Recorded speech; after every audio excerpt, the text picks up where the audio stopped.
علی کو ان کے برابر سمجھتا ہے. اور کئی ہیں اور بھی. وہ کیا کہتے ہیں؟ وہ کہتے ہیں جیسے جیسے خلافت ویسے ویسے فضیلت. بات سمجھ آ رہی ہے؟ اور میں کسی پہ تنقید نہیں کر رہا، اعتراض نہیں کر رہا، جو مانتے ہیں اس کو بیان کر رہا ہوں. آپ مانتے ہیں کہ آل محمد و آل محمد سب سے افضل، کچھ مانتے ہیں کہ سب کے برابر، کچھ مانتے ہیں کہ دوسرے افضل اور علی ان سے کمتر. ہو گیا نا؟ اس کا مطلب یہ ہوا جو افضل مانتا ہے اس کی صلوات کی شان اور ہے،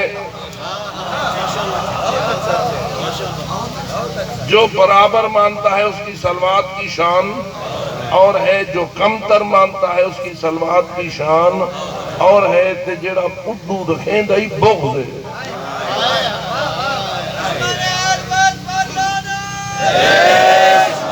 سیدھی سی بات ہے، میں کوئی بات نہیں کر رہا. جو بغض رکھتا ہے وہ تو پھر برابر کمتر بہتر کے چکر میں بھی نہیں ہے نا. وہ تو مڈو پہلے علی دا دشمن. دشمن کیا مانے گا فضیلت؟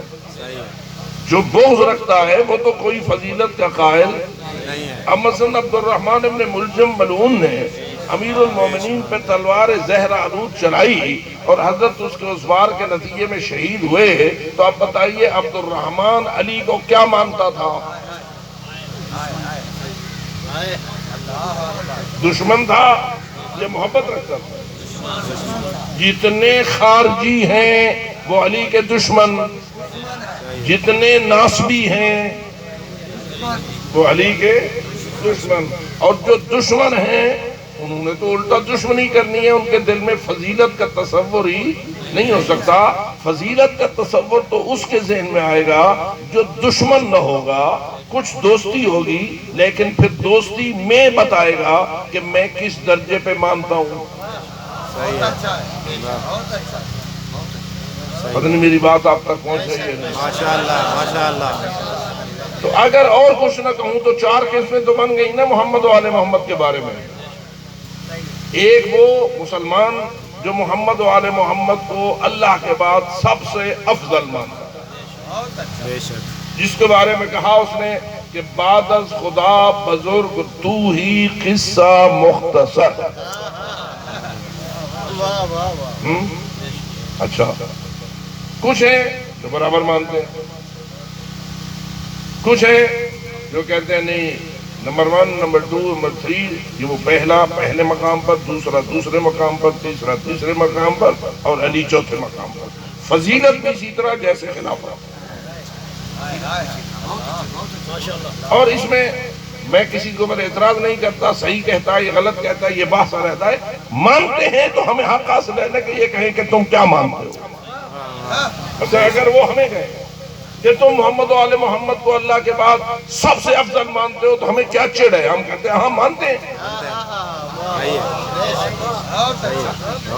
ہمیں کوئی اس میں جھگڑنے کی ضرورت نہیں ہے. حسد اور الٹا خوش نہیں ہوں.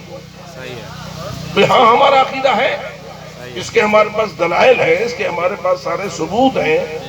میں کبھی کبھی کہا کرتا ہوں ایک کہنے والوں کہ کما صلیت علی ابراہیم و آل ابراہیم، کہ ایسی صلوات بھیج محمد و آل محمد پر جیسی صلوات تو نے ابراہیم و آل ابراہیم پر بھیجی ہے. تو ذرا بتاؤ تو صحیح، اگر ابراہیم کی آل لائق صلوات ہے اس لیے کہ وہ ابراہیم کی آل ہے، تو پھر آل محمد کیوں لائق صلوات نہیں جب وہ محمد کی آل ہے؟ اور محمد تو سردار ابراہیم ہے. کیا سارے مسلمان ہم پاک پیغمبر کو تمام انبیاء و مرسلین کا سردار مانتے ہیں یا نہیں؟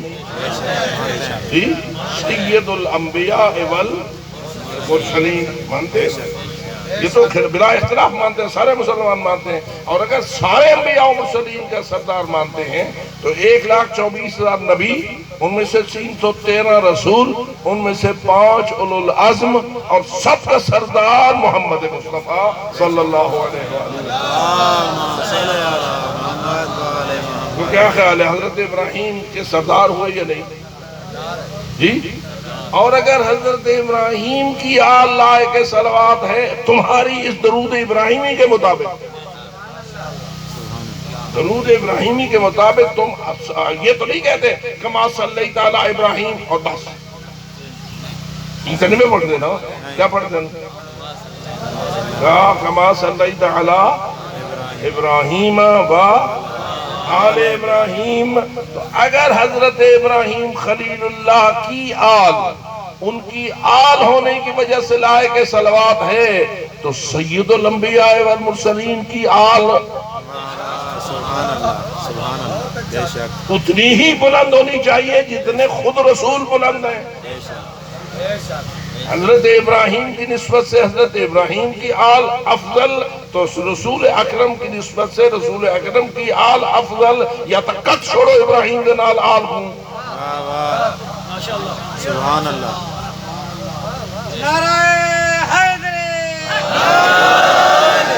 اور یہ بات بھی واضح ہے کہ رسول اکرم کی حدیث کی چھپی ہوئی نہیں ہے کہ جب آیت نازل ہوئی ان اللہ و ملائکتہ یصلون علی النبی، ہم ذرا تھوڑی جی توجہ کریں، آیت میں آل کا ذکر ہے، ناراضی نہ تھے بھائی، ذرا آیت پڑھو. تو مصیبت ساری یہ ہے کہ ایسا لوگ غور نہیں سے کرے دے، یعنی کنا تے زور دینے عقل تے زور نہیں سے دینے. حالانکہ حدیث یہ ہے کہ التفکر افضل من عبادت 70 سنہ. اگر تو اپنی فکر کو استعمال کر کے مجلس میں بیٹھے گا تو تیری یہ عبادت تیری 70 سال کی عبادت سے افضل ہو جائے گی. نعرہ تکبیر، نعرہ رسالت، نعرہ حیدری. پروگرام ہے ایک مجلس ہوئے 70 سال کو افضل. ایسا فکر کرنا کو استعمال کر کے یہ فکر کو استعمال کر. تو میں اس لیے کوشش کر رہا ہوں کہ فکر کی گفتگو آپ کے سامنے. علامہ صاحب کھڑکیاں کھول کر دیں گے. ہاں خالی بے کھل سن آواز بلند سنو. اللہم صلی علی محمد و آل محمد. آیت کریمہ پہ توجہ فرمائیے. ماشاءاللہ. آپ سارے میرے خیال میں کوئی مشکل سے ایسا مومن بیٹھا ہوگا جسی یہ آیت یاد نہ ہو. ان اللہ و ملائکتہ یصلون علی النبی. ابو و آل ہی ہے آیت. بولو پڑھے بیٹھے ہو تو ہمیں ان پڑھ بیٹھو اتنی گال تو سمجھ آتی ہے. علی النبی یہ ہے و آل ہی کوئی نہیں. یہ پہلے ہائی پیچھے کٹ ہدہ گئے یہ پہلے کہنا ہی. واہ واہ. یہ تو اس عقیدے کے ساتھ مربوط ہے نا کہ کیا قرآن میں کوئی لفظ کسی نے نکالا ہے، یا جیسے جیسے اللہ کی امانت پاک امین کے قلب پر نازل ہوئی تھی ویسے ہی اس امین نے مکمل امانت کے ساتھ آج تک پہنچائی ہے اور قیامت تک کے لیے پہنچائی ہے. سبحان اللہ. بے شک. بلکہ میں تو کہتا ہوں کہ رسول اکرم کے امین ہونے کا پتہ ہی یہاں چلتا ہے. سبحان اللہ. ایک امین ہوتا ہے زیور رکھو تو امانت خیانت نہ کرے، پیسے رکھو تو ضمانت خیانت نہ کرے. سعودی عرب جو آوے ریال کہنا ہوئے تھے کہیں کو رکھے 1000 ریال تے بل امین تاں ہی مرضی نا جو 1000 ریال امید ہوں ہیں صحیح ہے. بلا دے ہوئے صحیح یہ گڑبڑ کر چھوڑے نہ رہے. صحیح ہے. تو یہ ریالوں میں امانت، سونے میں امانت، چاندی میں امانت. تو یہ آج کی دنیا میں بھی کئی ایسے نیک لوگ مل جاتے ہیں جو کسی امانت میں خیانت نہیں کرتے. ہوتے ہیں ایسے لوگ. ٹھیک ہے، جائیداد میں خیانت ایسے امین موجود ہیں جو نہیں کرتے. زیورات میں خیانت امین موجود ہیں جو نہیں کرتے. مال و دولت میں نہیں کرتے. تو کیا رسول اکرم بھی اتنے سے امین تھے؟ واہ واہ. اگر رسول اکرم کو امین مانتے ہو تو رسول کی اس امانت کو ڈھونڈ کہ جس میں رسول جیسی امانت کسی اور کے پاس نہ ہو سکے. تب وہ بے مثل ہوگا نا. آمین. تو وہ کون سی امانت ہے جو رسول نے ہم تک پہنچائی ہے؟ تو جواب یہ ہے کہ اللہ نے جو قرآن رسول کو دیا ہے وہ اللہ کی امانت تھی، بے شک جو دین رسول کو دیا ہے وہ اللہ کی امانت، جو شریعت رسول اکرم کو دی ہے وہ اللہ کی امانت، جو علم دیا ہے وہ اللہ کی امانت. اب اس امین کی امانت کو دیکھ، ایک سوئی کے سرے برابر بھی خیانت نہیں ہے. جیسے آیا واہ واہ سبحان اللہ سبحان ویسے ہی پہنچایا ہے. یہ کچھ تھوڑی بہتی ایسے جی قرآن مجید ہر قسم کی کمی اور بیشی سے محفوظ تھا، محفوظ ہے اور محفوظ رہے گا، اس لیے کہ اس پہ کربلا والوں کا خون لگا ہے. بے شک بے شک معمولی چیز نہیں ہے. تو اس لیے میرے عزیز مہربانو، امانت الہی کی حفاظت کی ہے محمد و آل محمد نے. بے شک بے شک تو رسول نے امانت پہنچائی. پس علی النبی کے ساتھ وآلہ نہ تھا نہ ہے، واہ تو نہ سب کو اجازت ہے. صحیح ہے جو آیت جو پڑھوں گا آپ کو جو جواب کروں صحیح ہے ناراض نہیں دیں. ماشاء اللہ اب تم ہو یا ایھا الذین آمنو،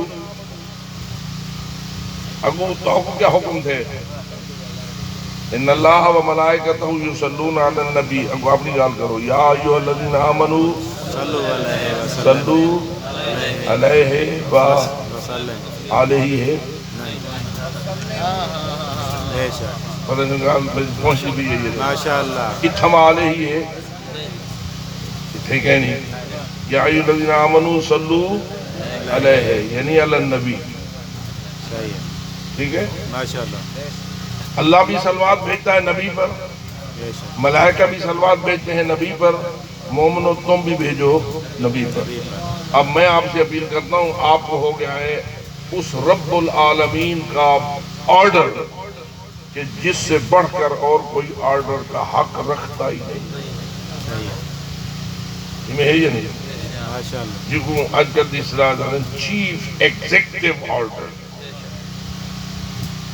اللہ کو روتے کوئی ہے؟ نہیں اللہ جی ہیں کوئی ہے؟ نہیں اللہ کے حکم کے برابر کسی کا حکم ہے؟ نہیں اب اللہ دے رہا ہے حکم الذین آمنو کو، بھئی تم بھی صلوات بھیجو اسی پر جس پر اللہ اور نبی بھیجتے ہیں. اب آپ آرڈر اللہ الہی کو سامنے رکھیے اور ایک صلوات بھیجیے. محمد والے محمد نہیں میں رسمی بھیجی ہوئی یا سوچ سمجھ کی بھیجی ہوئی ہیں؟ میں تھا کہ بیٹا اللہ نبی ادنا الوال ہی رہے گئے نا تو سا کیوں آل محمد آگے. میرا خیال ہے آج تو بعد آل محمد چھوڑے تو نا نا تو کیا قرآن ہے والے ہی نہیں. پھر آپ آل محمد پہ صلوات کیوں بھیجے ہو؟ کیوں صلوات میں آل محمد کے اوپر آئے ہو؟ اور فقط تم نہیں سارے مسلمان. یہ کیا ہے؟ بلغ العلا بکمالہ کشفت دجا بجمالہ حسنت جمیع خصالہ. رکو پڑھو صلو علیہ. یہ میرا شعر تھا نہیں، صحیح ہے پھر کا شعر ہے نا. پھر آپ پڑھ دیں نا، پھر آئی تب آلہ ہی پڑھ دیں. صحیح ہے جب آل محمد ہوئی ہمیشہ پڑھ دیں. تو ان سے پوچھو کہ آیت میں تو وہ آل ہی نہ تھا. صحیح ہے تم مسلمانوں کو کیا ہوا کہ تم نے وہ آل محمد کو شامل کر دیا؟ تو ہر کوئی جواب میں کہے گا اسا آپ کو شامل نہیں کیتا، اس نے حکم دیا ہے جس پر اللہ نے صلوات بھیجی ہے. سبحان اللہ بے شک انہوں نے فرمایا تھا کہ جب میرے اوپر صلوات بھیجو تو لا تصلو علیہ الصلاۃ البترا، میرے اوپر ناقص صلوات اور نامکمل صلوات نہ بھیجنا۔ صحابہ کرام نے پوچھا کہ یا حضرت وہ صلوات آپ پر ہے ناقص کیسے ہو جاتی ہے؟ تو فرمایا جب تک میرے ساتھ میری آل کو صلوات میں شامل نہ کرو گے میرے اوپر بھی صلوات تمہاری کامل نہیں رہے گی۔ سبحان اللہ، سبحان اللہ۔ تو ہم نے کس کے حکم سے؟ پاک نبی کے حکم سے۔ نبی پاک تک کو حکم دیو جے ہوں دے جو اللہ سے نہ ہو گئے پہلے تو یہ اپنا عقیدہ کو نبی اکرم کا کوئی حکم، کوئی فرمان، کوئی قول، کوئی فعل ایسا ہوتا ہے جو اللہ کو منظور نہ ہو اور اللہ کا حکم نہ ہو؟ جی اس کا مطلب یہ ہوا کہ اللہ نے حکم دیا نبی کو کہ اپنی صلوات انہیں سکھا۔ اور ویسے بھی اسلام سکھانا، آیت قرآن کی تابعداری سکھانا کس کا فریضہ تھا؟ پاک رسول کا فریضہ تھا نا۔ بندیاں تو کام تنائی پہ آیت نازل تھی نہیں تو اپنا مرضی نام دین بڑائی میں جاؤ۔ نہ کل یہ اجازت تھی نہ آج یہ اجازت ہے۔ کسی بھی شخص کو یہ اجازت نہیں ہے کہ وہ شریعت میں گھسیڑے کوئی چیز، خواہ وہ شیعہ ہو خواہ وہ سنی ہو۔ میں آپ کو متوجہ کر رہا ہوں، میری ذمہ داری ہے کہ آپ کو متوجہ کروں۔ شیعہ بنتے ہو تو شیعہ علی بن، اور وہ کام کر جو علی نے فرمایا ہو، اپنی مرضی نہ گھسیڑ۔ تیرے ممبر پر آج کچھ لوگ ایسے چڑھائے ہیں جو اپنی مرضیاں تیری دیان اور شریعت اور نماز اور روزے میں داخل کرنا چاہتے ہیں۔ بچ ان لوگوں سے، اس لیے کہ یہ اپنی مرضیوں پہ جب آ گئے تو پتہ نہیں تجھے کہاں لے جائیں گے۔ دین ایک امانت ہے، اللہ کی امانت ہے، پاک رسول کے قلب پر نازل ہوئی ہے، امین کے قلب پر نازل ہوئی ہے۔ آگے ان کے جو وارث ہیں وہ ان جیسے امین ہیں۔ کیا خیال ہے، آپ مولا علی کو اتنی ہی امین مانیں گے یا نہیں جتنے رسول امین تھے؟ امام حسن کو، امام حسین کو، 12 کے 12 امام، 14 کو 14 معصوم برابر کے امین ہیں۔ اور اس امانت کو ادا کرنے کے لیے انہوں نے اپنی گردنیں کٹوائی ہیں۔ اگر پوچھتے ہو اور خود ہی آپ سے سوال ہوتا ہے کیوں گئے امام حسین کربلا، کیوں قربانی دی امام حسین نے کربلا میں، کیوں بچے دیے، کیوں پردے دیے، تو آپ کا جواب کیا ہوتا ہے؟ کس لیے؟ دین بچانے کے لیے۔ یہ آخر شیعہ نہیں ہے خواجہ معین الدین اجمیری، خواجہ معین الدین اجمیری شیعہ اثنا عشری نہیں ہے، لیکن سچ کہتا ہے اور حق کہتا ہے کہ شاہ ہست حسین، بادشاہ ہست حسین، دین ہست حسین، دین پناہ ہست حسین، سرداد نداد دست دست یزید، حقا کے دین بچایا۔ بہر حق، یہ علامہ اقبال ہے، بہر حق در خاک و خون غلطیدہ است، پس بنائے لا الہ کر دیدہ۔ ان سارے لوگوں نے بتایا ہے کہ لا الہ الا اللہ اور دین کو بچانے والا حسین، اور یہی ہمارا ایمان ہے، یہی ہماری عزاداری ہے، اسی پہ ہم سر دے رہے ہیں۔ آج اگر لوگ ہماری عزاداری پہ بندی لگانا چاہتے ہیں تو ہم کہتے ہیں سر کٹ ہو سکتا ہے، عزاداری کو اندر کوئی ترمیم قبول نہیں ہو سکتی ہے۔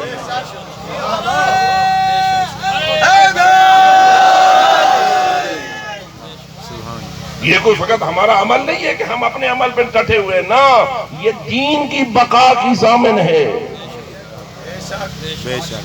جس مقصد کے لیے حسین مظلوم نے شہادت دی وہی مقصد عزاداری حسین کا ہے۔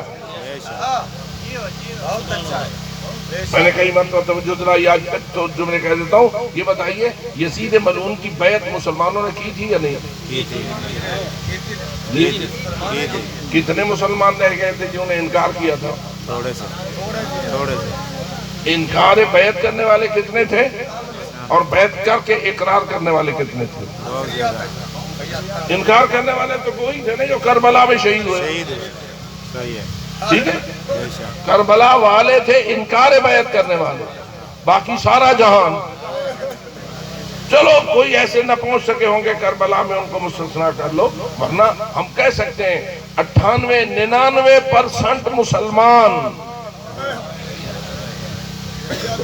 یزید کی بیعت کر گئے. اس وقت بیعت کا معنی کیا ہوتا تھا؟ نہیں آج کل جو معنی ہے بیعت کا وہ معنی ہے. آج کل بیعت کیا ہے؟ بال تو چیسوں پیر گل ویسوں جیڑی اساں بیعت ہیں یہ دم چکر درود چکر تویز جڑے دعا چکر. میرے خیال ہے بہت سارے بیعت ہے بیٹھے ہوتے ہیں. میرے خیال ہے یہ علاقہ تو زیادہ توں سے والے پیران کا بیعت ہے. کیا کرتے ہیں؟ جن کی کوئی دربار والوں کی بیعت کرتے ہیں، بیعت کرنے والے کس معنی میں بیعت کرتے ہیں؟ یہی نا دم درود دعا پناہ، یہ بیعت ہے نا. یہ تو کہ نہیں آتا تیری میں بیعت کی دیئے تو میرے کو آنکھ میں اپنا سر دے دیتا ہوں، ہوٹ نہیں دے دے. صحیح ہے. یہ ہے یا نہیں؟ لیکن جب وہ زمانہ تھا رسول اکرم کی بیعت شروع ہوئی اور آخر یزید تک بھی بیعت آئی، اس بیعت کا مطلب کیا تھا اور کیا وجہ تھی کہ امام حسین کے قتل کا حکم ہو گیا تھا کہ بیعت نہیں کرتا تو قتل کرو؟ اس کا مطلب یہ ہوا کہ بیعت اس کو مانتے تھے کہ جس کی بیعت کی ہے اب وہ اگر کہے کہ سر کاٹ لو کسی کا تو کاٹ لو گا، اور وہ اگر کہے کہ اپنا سر کٹا دو تو کٹا دو. مثلا رسول پاک کی بیعت کی تھی سارے صحابہ نے، بولو جتنے صحابہ تھے ان صحابہ کرام نے پاک رسول کی بیعت کی تھی. اس بیعت کا مطلب کیا تھا؟ یہی مطلب تھا نا کہ رسول اکرم اگر کہیں گے کہ سر کاٹ لو کسی کا تو ہم کاٹنے میں گریز نہیں کریں گے، اور رسول فرمائیں گے سر کٹوا دو تو ہم سر کٹوانے سے نہیں کریں. یہی وجہ ہے کہ جو لوگ جنگ سے بھاگ جاتے تھے قرآن ان کی تعریف کرتا تھا یا مذمت؟ رسول اکرم میدان جنگ میں دشمن کے ساتھ لڑائی جاری ہے، اب اگر ایک گروہ یا ایک بندہ یا کوئی ایک افراد رسول کو چھوڑ کر بھاگ گئے، قرآن ان بھگوڑوں کی تعریف کرتا نظر آ رہا ہے یا مذمت؟ وہ کیوں بھاگتے تھے؟ بھاگنے کا مقصد کیا تھا؟ جان بچانا. بھاگنے کا مقصد کیا تھا؟ جس کا مطلب یہ ہے کہ اللہ کہتا ہے جب رسول جان لگا رہا ہے اور تم رسول کے ماننے والے ہو تو جان بچاؤ نہیں، جان لگاؤ. اس لیے کہ رسول اکرم جب جان دینے کا حکم دے رہے ہیں پھر کیوں بھاگتے ہو؟ اور جن کو مارنے کا حکم دے رہے ہیں ان کو مارو. اب جب کوئی مارنے والا مارتا ہے اور ایک ضربت لگاتا ہے کل کفر کے سر پر تو رسول اس ضربت کو توڑ کے کہتے ہیں ضربت علی یوم الخندق افضل من عبادت الثقل.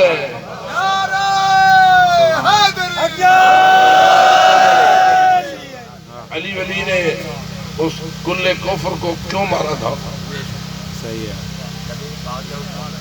رسول پاک کی دشمنی میں تھا نا. کن کو بھونک رہا تھا؟ پاک رسول کو بھونک رہا تھا.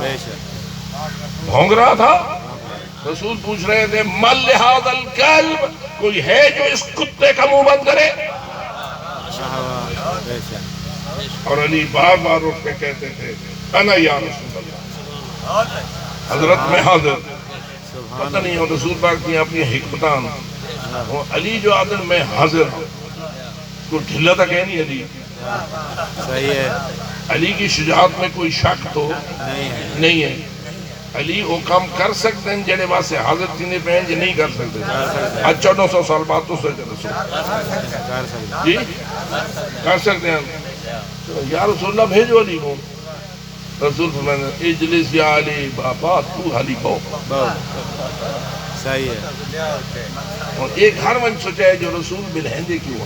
صحیح ہے واہ واہ یہ میرے کو نہ پوچھو. صحیح ہے یہ تاریخ میں یہ بات ہے.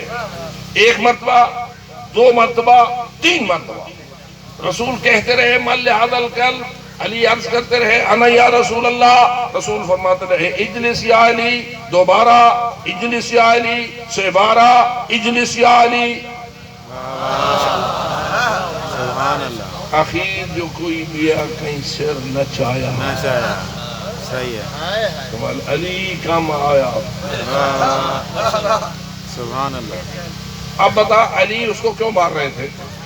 صحیح ہے اس کو مارنا علی کس وجہ سے مار رہے تھے؟ اس کا سر کاٹ رہے تھے اس لیے کہ وہ کس کا دشمن تھا؟ دین کا دشمن، رسول کا دشمن، نبی کا دشمن. اور اس دشمنی کی وجہ سے نبی کہہ رہے تھے کتا ہے. صحیح ہے معلوم ہوا جو رسول کو بھونکے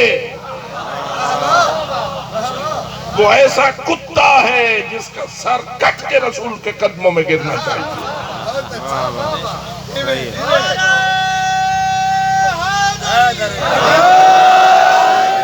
اب پتہ چلا اللہ اللہم صلی اللہ اب پتہ چلا کہ بیعت کیا ہوتی ہے. اور میں تو پوچھتا ہوں مولا علی پاک رسول کی بیعت کی تھی بیعت ہم میرا خیال کئی بندے کو شک کی نہیں نہیں تو بابا اگر علی بیعت نہ آتا تھی ماتا پوتر جگہ بیعت کی. صحیح ہے یہ بیعت تھی جو علی نے کر کے دکھائی اور ہر جنگ میں کر کے دکھائی.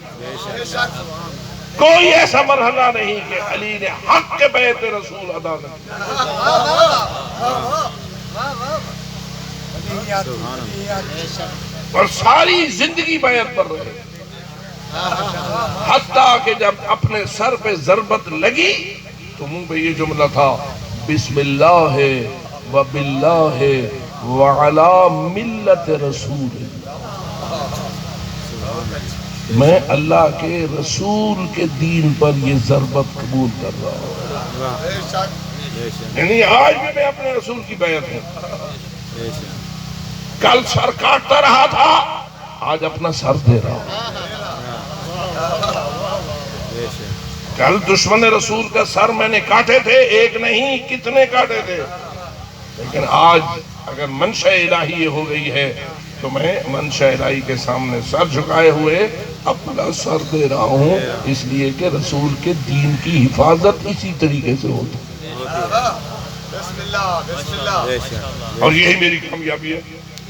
کہا نا فزتو برب الکعبہ، مجھے کعبہ کے رب کی قسم میں کامیاب ہوں. کس چیز میں کامیاب ہوں؟ میں نے جو اپنے رسول کے ساتھ وعدہ کیا تھا وہ آج آخر میں پورا کر کے اس دنیا سے جا رہا ہوں. بے شک تو بیعت سمجھ آ گئی. اب یزید کی بیعت کا معنی کہتا ہے رسول اکرم کی امام حسین نے جو یزید کی بیعت سے انکار کیا تھا، کیوں؟ صحیح ہے یزید امام حسین سے کیا چاہتا تھا اور امام کیوں انکار کر رہے تھے اور جو بیعت کر رہے تھے وہ کیوں کر رہے تھے؟ دیکھیے تھوڑا سا اشارہ. حضرت امام حسین میدان عاشور میں عاشور کے دن کیا کرتے ہیں؟ اپنے سر پر رسول کا امامہ رکھتے ہیں، اپنے بدن پہ رسول کی عبا پہ، کمر میں رسول اکرم کا کمر بند باندھتے ہیں، رسول کی تلوار لٹکاتے ہیں، رسول کی سواری پر سوار ہوتے ہیں اور اونچے ٹیلے پر آ کھڑے ہو جاتے ہیں اور پوری لشکر یزید کی فوج کو متوجہ کر کے کہتے ہیں مجھے بتاؤ میں کون ہوں، بتاؤ یہ امامہ کس کا ہے، بے شک یہ لباس کس کا ہے، یہ سواری کس کی ہے. یہ سارے تبرکات اسی کی ہیں جس کا کلمہ پڑھتے کلمہ ہیں. بے شک پھر اس کے بعد بتاؤ انسبونی میرا نسب کیا ہے. بے شک پھر خود فرماتے ہیں انا ابن بنت نبیکم، میں تمہارے نبی کی اکلوتی بیٹی کا اکلوتا بیٹا رہ گیا. پھر فرماتے ہیں اللہ نے 2 بیٹے دیے تھے رسول کی بیٹی کو. دونوں کے متعلق اللہ کا رسول فرماتا تھا یہ میرے بیٹے ہیں. وَلَوْ مِنْ صُلْبِ عَلِيِّ ابْنِ أَبِي طالب، لیکن بیٹے میرے ہیں. اور پھر فرمایا کیا گواہ ہو یا نہیں کہ رسول اکرم نے ہم 2 بھائیوں کے بارے میں کہا تھا الحسن والحسین سیدہ شباب اہل الجنہ، یہ میرے دونوں بیٹے جوانان جنت کے سردار سردار. اور پھر ایک عجیب منزل آئی، کہنے لگے اگر تمہیں شک ہو اس حدیث پر تو تھوڑا سا سوچنا ہے. حدیث کون بیان کر رہا ہے؟ امام خود حسین اپنی زبان سے، پاک زبان سے، جو طاہرہ تطہیرہ زبان سے پاک نانے کی حدیث پڑھ رہے ہیں. اور پھر کہتے ہیں اگر تمہیں شک ہو تو میں چند ایسے صحابیوں کے نام تمہیں بتا دیتا ہوں کہ آج بھی اگر ان سے جا کر پوچھو تو وہ گواہی دیں گے کہ ہاں یہ رسول کی حدیث ہے. اب میں کہوں گا نا یا رسول اللہ تیری آل کے متعلق لوگ وہ کس منزل پہ پہنچ گئے تھے کہ آج امام حسین جیسی ہستی کو دوسروں کی گواہی کی ضرورت پڑ رہی. پھر حضرت نے نام لیے، جابر ابن عبداللہ انصاری ابھی زندہ ہے، ابو سعید خدری ابھی زندہ ہے، انس ابن مالک ابھی زندہ ہے، زید ابن ارقم ابھی زندہ ہے. جاؤ ان سے پوچھ لو میں سچ کہتا ہوں میرے نانے نے ہم دونوں بھائیوں کو جوانان جنت کا سردار فرمایا. بے شک کیا خیال ہے لوگ اہل بیت سے کتنے دور ہو گئے تھے، کتنے گھٹیا ہو گئی تھی دنیا. پھر حضرت نے فرمایا ہم 2 بھائی تھے، میرا ایک بھائی اس دنیا سے روانہ ہو گیا، اب دنیا میں اکیلا میں جوانان جنت کا سردار رہ گیا ہوں. اور پھر یہ کہنا پڑتا ہے اگر کسی کے بارے میں رسول نے کوئی خوشخبری دی بھی ہو کہ وہ خود جنت جائے گا تم اس کی تو عزت کرتے ہو، اور جسے رسول کہے وہ ساری جنتیوں کا سردار ہے اس کو تم تلواروں سے ٹکڑے کرنے کے لیے اکٹھے ہو گئے. اس پر امام حسین بولے فرمایا بِمَ تَسْتَحِلُّونَ دَمِي، مجھے بتاؤ تو صحیح میرے خون کو تم نے کیوں حلال سمجھ لیا؟ میرا جرم کیا ہے؟ میرا قصور تو بتاؤ میں نے کیا کیا ہے کہ ہزاروں کی تعداد میں ننگی تلواریں لے کر اکٹھے ہو گئے ہو، پانی بند کر دیا ہے، بچے بلک رہے ہیں اور تم میرے خون میں ہاتھ ڈالنے کے لیے جمع ہو گئے ہو. بتاؤ تو صحیح میرا جرم کیا ہے؟